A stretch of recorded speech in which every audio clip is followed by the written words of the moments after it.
This is Dateline News and Conversation. This is going to be an update from Armenia. My guest returning, Natalia Saghiyan. Natalia, welcome back to the show. Thank you for having people updated on this crisis that we're going through. Okay. Can you tell me how many people totally now have fled Nagorno Karabakh or Artsakh? The other day you told me it was 6,000 or so. What is the latest number and where are they? As of 8 o'clock in the evening today, the new numbers were just given to us. It's 100,514 people. So all these huge amount of people influxed Armenia during last 5 days. Set aside the emotional part of it, because people were just running away from Artsakh. Most of them are totally unprepared because they started running away on the 19th of September when Azerbaijan unleashed this yet another unprecedented, as we always call it, attack against Artsakh. It's just a huge amount of people. And the government of Armenia, even though we know today that they were informed beforehand that Azerbaijan is going to start this, as they call it, anti-terrorist operation, but government of Armenia did nothing to start preparing for this influx of people who are came as they were, wearing what they were wearing at that time, maybe having 2 or 3 bags with them. So all these people are mostly in Goris now. This is in the southeast of Armenia. It's the closest city to the border, to the Lachin corridor. Luckily, mayor of Goris is a very prepared person, so he organized everything very fast. And there was huge amount of volunteers, and also the Russian embassy and Rossotrodnичество, the organization responsible for Russian NGOs here. And not only, also people started coming from abroad very fast. And it is still not enough, because over 100,000 people in 5 days, it's a huge amount of food, clothes, accommodation, and all that has to be organized. And people in charge here in Yerevan are doing virtually nothing. On paper, they have done everything. But we don't see it in reality, because today, all day long, me, just like many other people and activists in Yerevan, we are running around trying to find accommodation available and affordable for people from Artsakh. Other groups are looking for accommodation in other regions of Armenia, not only in Yerevan. But people who from Artsakh who didn't travel to Armenia so often, Yerevan is the only place they know. So this is why mostly they want to come to Yerevan. And it's a big problem. I'm sorry, my camera is moving because of this strange glare in my glasses. This is basically what's happening at the moment, and it's a big problem. Natalia, why are they fleeing? Are they fleeing at gunpoint? Are they being forced to leave? Why? Why is this happening? People of Artsakh many times stated that they do not want to live under the control of Azerbaijani government whatsoever. Ever since the 9 months blockade started on December 12th last year, Azerbaijan was raising this issue of reintegration, which is a wrong term because Artsakh has never been a part of Azerbaijan, so no reintegration term can be used. So Azerbaijan was pushing forward integration of Artsakh into Azerbaijan, and people of Artsakh stated it many times that they are determined to remain independent. They have absolutely no, they do not understand how is it possible. So it was not acceptable for them, because they have the experience of Baku pogroms, Sumgait pogroms, genocide of 1915, and many other atrocities after that happened in between. During the 44-day war, we have multiple examples of how Azeri soldiers are treating Armenians and Armenian soldiers, you know, cutting ears, cutting noses, cutting genitals, and they film it all and they put it all on the internet. So we have all this documented. Even during the 19th September attack, when they entered villages, we have documented, because they're not even ashamed about, you know, keeping it silent. They put it on the internet. So we found all these videos, how they treat people, you know, from villages they enter. So this is, of course, people are afraid because they have this experience of 100 years of, Azerbaijan made it a national doctrine, the hatred towards Armenians. They teach it in kindergarten and at school. And aside, put that aside, Artsakh declared its independence from the Soviet Union. So there can be no conversation about integration into Azerbaijan. This is why people are fleeing, because they see no future in Azerbaijan for them. Yeah. Because Natalia, now, Azerbaijan is a Muslim country, correct? Yes. And all of these people, I'm sure the majority are Christians. Am I right? Yes, they all are Christians. There is also a Russian community there, so they're also Christian. So part of the reason they're probably fleeing is because they're worried about religious persecution, I would guess. Yes. Okay. How are all of these people getting out of there? Are they getting out of there by car? Are they getting out of there by buses? Are they getting out of there on bicycles, motorcycles? I mean, 100,500 people is a lot of people. So yes. How are they getting out, and where are they getting out from?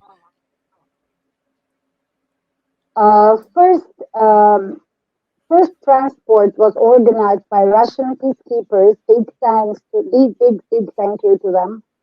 And then when people started to, pull themselves together after the shock of the 19th September attack, and after Russian peacekeepers provided fuel for vehicles, whoever had vehicles, their own cars or, minivans, started filling their vehicles and headed towards Lachin corridor, which Azerbaijan opened, but not really opened because the checkpoint is still there.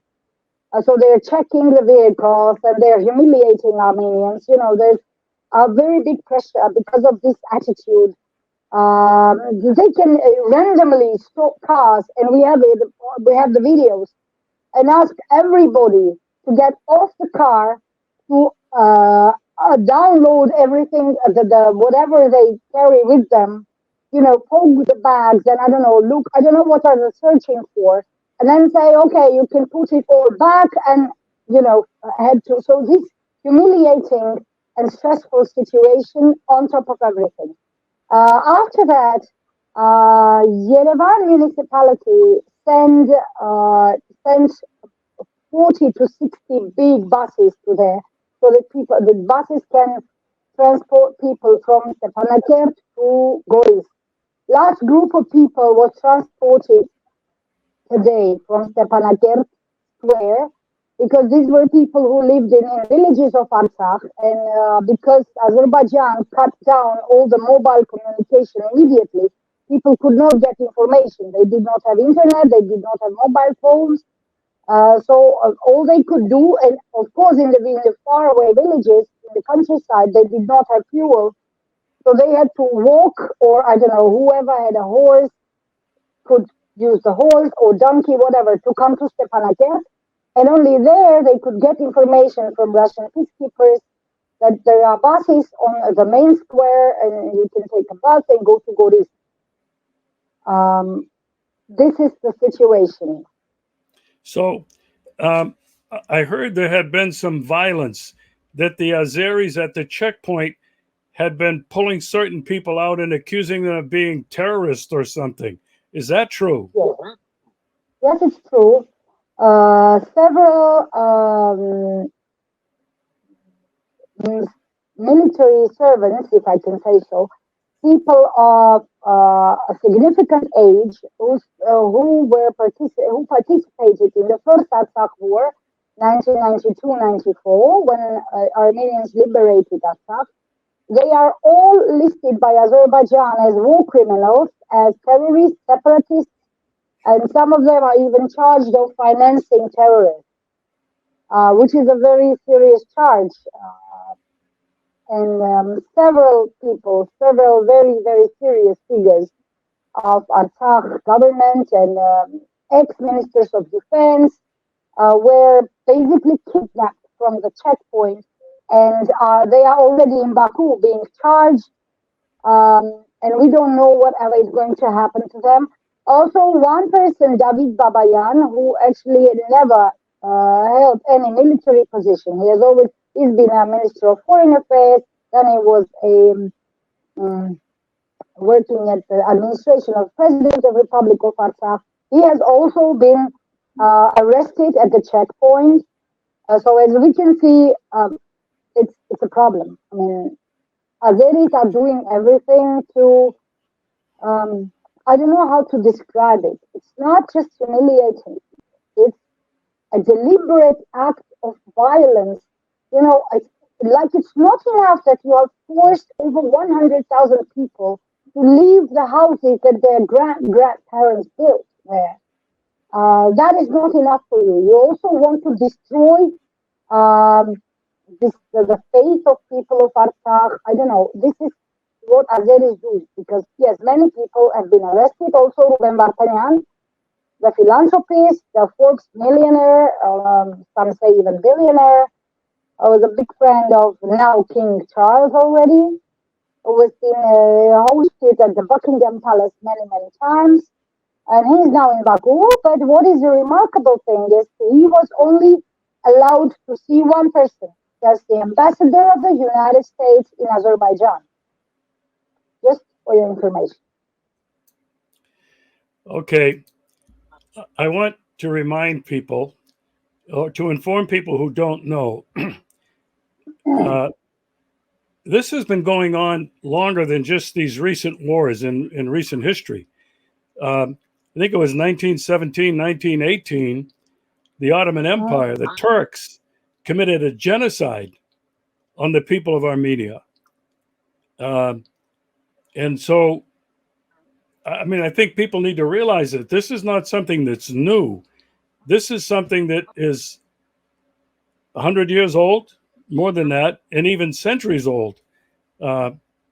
It's really terrible to see this type of thing happen, but I think it's a continuation of the genocide of 1917, 1918, I think, when that was. I want to ask you this now. You've mentioned Russian peacekeepers. People who have been paying attention know that the Russian peacekeepers were there. What is their role now? Are they going to leave? You mentioned that they were helping some of these people get out and they got buses, but what's their role now?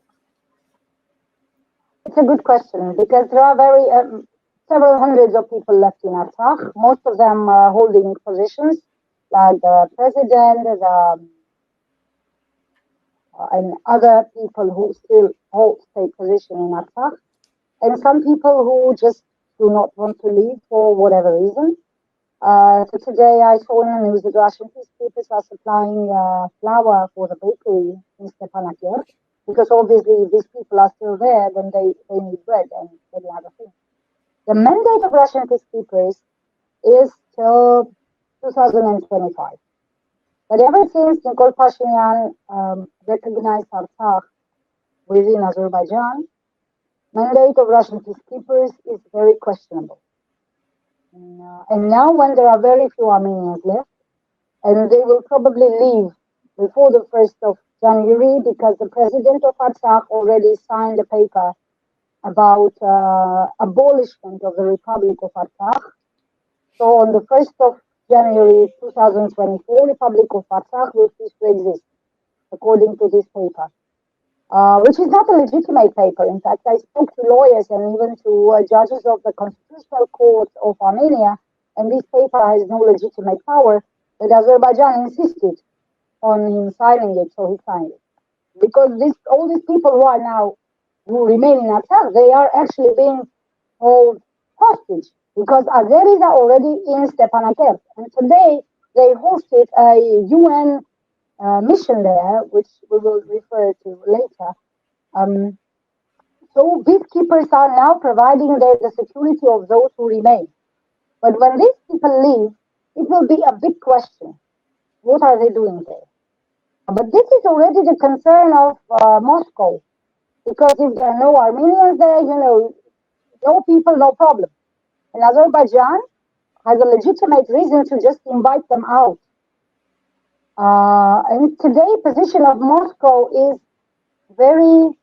I'm very sad about it because what they're doing is they are constantly just accusing each other. Nikole Pashinyan from here is accusing Moscow for not engaging into a full-scale war for Armenians of Artsakh, which is obviously a very, infantile thing to say. And people in Moscow are answering in exactly the same manner, saying that, it's all your fault. It's Armenian people's fault because they elected Pashinyan 2 times. This is not serious, This is just not serious. You cannot talk like this when you think of your country as of an empire. You cannot just say, all Armenian nation is guilty of what's happening in Artsakh now, just because you don't like Nikole Pashinyan. I understand that Russia is in a dire state now. We hear the official news about what's going on in Ukraine, but we don't know if it's true. Nobody knows what in reality is happening in Ukraine in terms of who's winning, who's not winning, who's taking which village or city or what's going on. So it's a very complicated situation here. Russian peacekeepers are just, most of them are very young and they've been just torn away from their families and dropped in the middle of nowhere. So they're doing what they can. And we're very grateful because if it was not for them, we don't know how many casualties we would have on top of over 200 that we already have identified. So, as I said, their mandate is very questionable now. Yeah, I have a couple of questions. They declared themselves an independent Republic of Artsakh, correct? Do these people, are they Armenian origin? I mean, what are they? They are of Armenian origin, and this region of Artsakh maintained its statehood even when the mother Armenia didn't exist as such. Because Armenia lost its statehood at some point, some 500 years ago, and Armenians were living in Byzantium, in Persian Empire, then in Russian Empire, then in Ottoman Empire, until 1918, when we managed to maintain our statehood.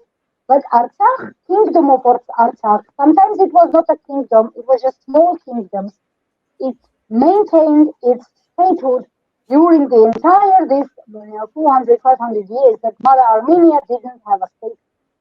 So Armenians lived there uninterruptedly for more than 4,500 years, proven, maybe before that even.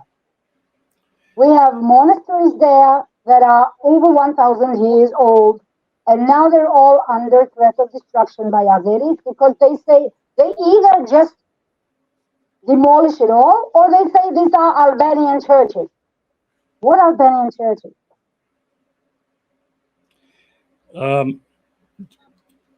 Will it be easier for these people who have left Artsakh to acclimate themselves in Armenia? Is there much in common? I mean, there's a lot of history, there's a religion, there's language. So will that be a difficulty, or will the difficulty really be in starting over, finding a place to stay, a new house, finding a job, children having to go to school? I mean, these to me would seem to be the huge problems, but will they really have a difficulty? Like if they had to go to, I don't know, Poland, or if they had to go to Uzbekistan, would it be that hard for them to acclimate in Armenia? It's a painful question. Of course, about education of children, it's all already solved. All schools in Armenia are, they will take children from Artsakh, integrate them into educational system because schools in Artsakh were actually had the same educational program as in Armenia, and school books were the same as in Armenia. We were printing them here and sending them to Artsakh. So their educational system was very much integrated into our education. Same with universities, so it's going to be no problem. The problem, as I see it, not only starting over from zero, because sometimes you just have nothing, just one bag of, I don't know, winter clothes.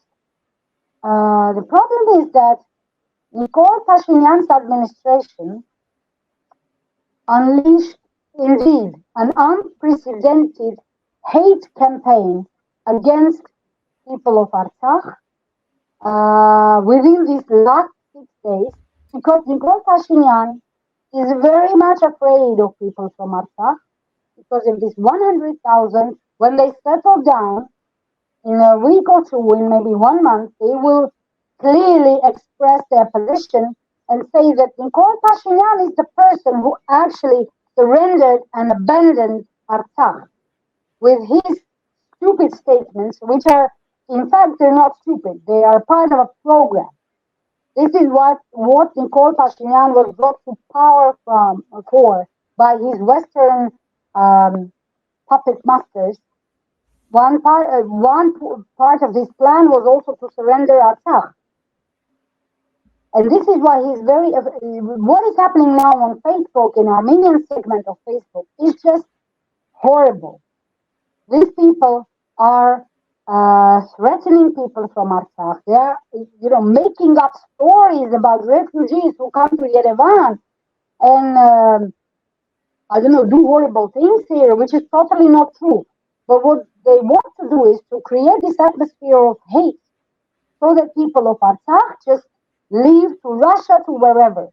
And then we also have information that the Embassy of the United States, Embassy of France, and many other EU countries already have a program of to facilitate to these people from Artsakh to get visas easier than otherwise they would get it, so that they can live and go to live in any other country they want to.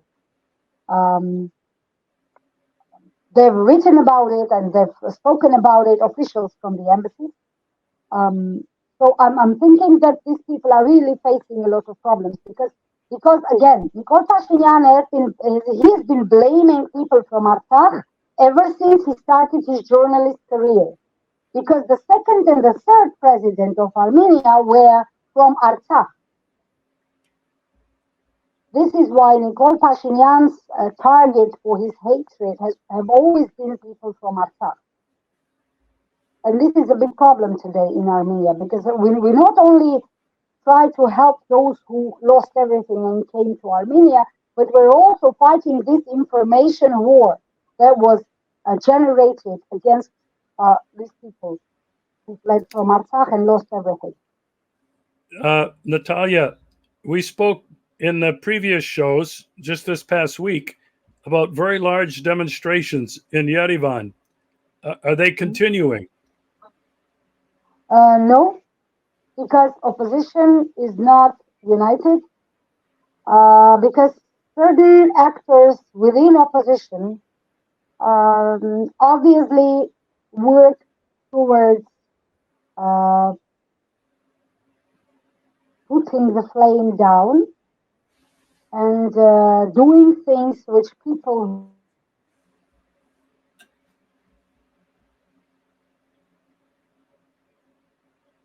these people come to the street, come to the Republic Square, but they hear the speakers who say same things that they've been saying during demonstrations since after the 44-day war, and people just go home. They don't want to hear.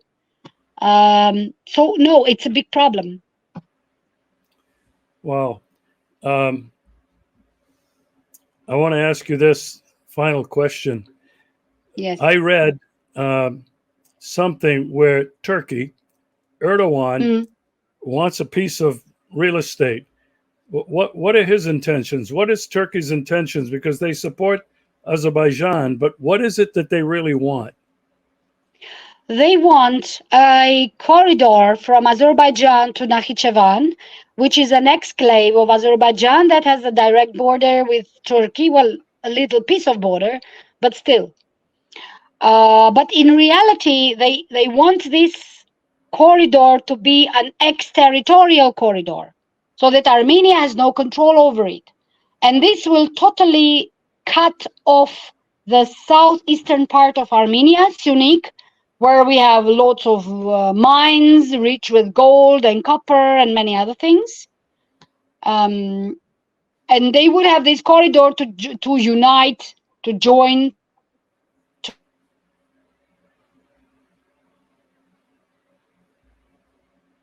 And from there to Central Asia.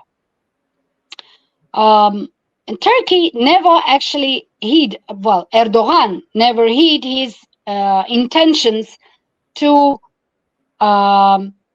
break Armenia into different parts and return us to Alexandropol Treaty, which was signed between Bolsheviks and Turkey when Armenia had only some 10,000 square kilometers of territory. Which was afterwards expanded again by Bolsheviks to 31,000 square kilometers. So this is what Erdogan wants. And they continually express threats to Armenia, and nobody, Erdogan is an official representative of NATO in this region. We spoke about it many times that NATO does its dirty job by hands of Turkey. So Turkey has a carte blanche. They can do whatever they want as long as they push forward this Western NATO agenda in this region.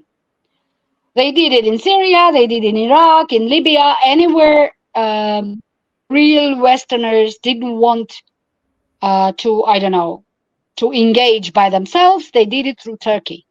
And today, Turkey is saying that Armenia has to learn lessons from its past. And this is, we hear it from a leader of a country that has continuously conducted genocides ever since the end of the 19th century, repeatedly genociding not only Armenians, but also Greeks, Assyrians, Yazidis, Kurds, and many other minorities that live there. This is the problem with Turks. They always want something from us because we are in the middle of their Turkish world that they plan to unite and bring back the Ottoman Empire, because Erdogan has this ambition to become a new sultan. Well, Natalia, I appreciate, and I know a lot of people have appreciated these reports from you. I think the crisis is not over. No. I think Pashinyan could be in a lot of trouble when you have you got 100,000 plus angry people who've been displaced. They're going to want to blame that on somebody, and I'm afraid that the crisis in Armenia and Yerevan is far from over. Beyond the humanitarian crisis, we're going to have this problem of people are going to be very angry, and rightly so, and they're going to be looking for somebody to blame. So we'll stay in touch. I very much appreciate all of your reports, and I wish that things were different, but I know that you people in Armenia are strong. You have your faith. Yeah, you have your faith, you have your culture, you have your history. to support you. Thank you very much, Natalia.